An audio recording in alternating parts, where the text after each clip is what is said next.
What's going on with the effort to move the derailed cars and clear the road, Alex?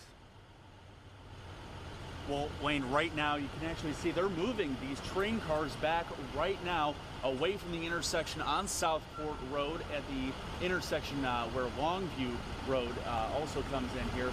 Crews have been out here since about midnight, and I just spoke with a representative from Union Pacific. He tells us that 3 train cars were upright when they left the tracks.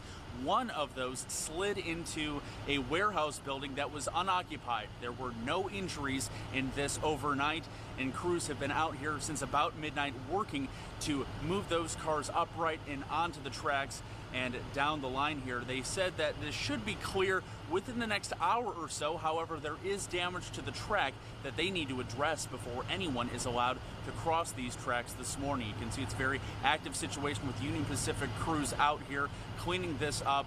They're going to be out here for a little while longer, and of course we're going to track this for you and keep you updated on any conditions that this may cause to your commute this morning. You just spoke with officials. What are you hearing?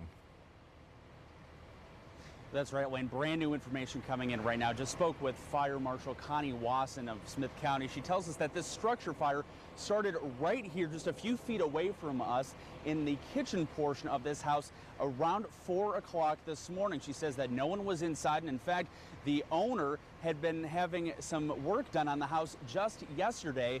She says that it may be electrical related, but it's too early to tell right now because crews need to first put out some of the flames that are still popping up. They're addressing those hot spots still after more than an hour of battling this fire. EMS is still staging out here, as well as 3 fire departments from Smith County.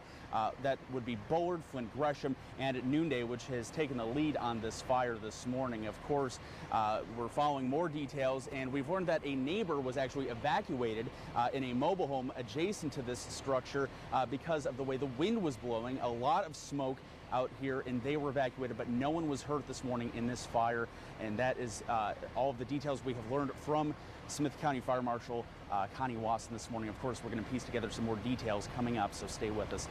Alex, you're teasing us with all this good food. I got to know, what do you want to try this year? What's the one food you must have?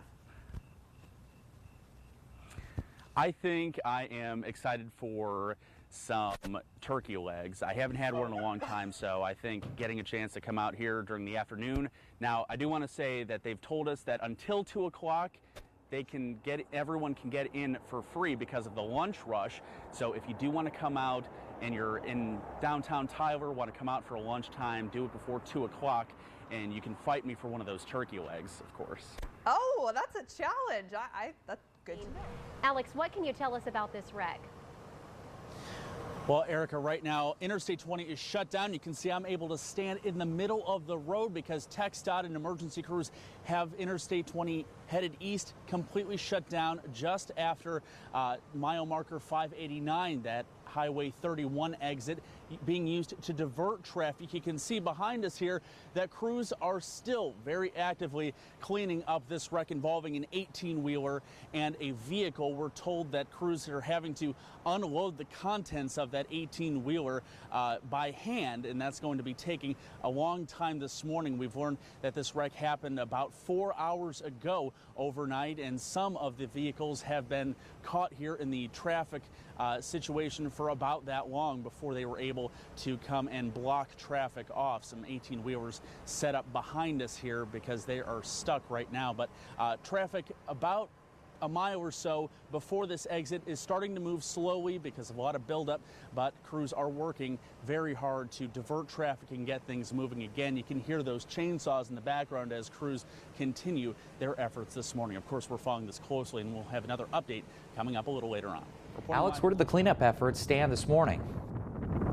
Well, Wayne, just in the last couple of minutes even, it started to rain again, meaning that cleanup of this and other places around East Texas are going to be delayed yet again. It's been about 48 hours since tornadoes and heavy rain ripped through parts of East Texas. Here in Lindale, 2 tornadoes were confirmed by the National Weather Service. We're still seeing washed out roads and downed trees, making it hard for some even to be reached. The Red Cross saying that much of the damage has yet to be inspected as of today. Even 2 more East Texas Texas counties have been added to a list that include Harrison and Cherokee, in addition to Anderson, Gregg, Rusk, Wood, and here in Smith County that were hardest hit. 2 tornadoes, again, confirmed by the National Weather Service. That means that winds reached over 115 miles an hour. Add that to the inches of rain that fell as well. A shelter has been set up at the First Methodist Church here in Lindale, and the Salvation Army says that they've already served more than 600 meals just in the past day.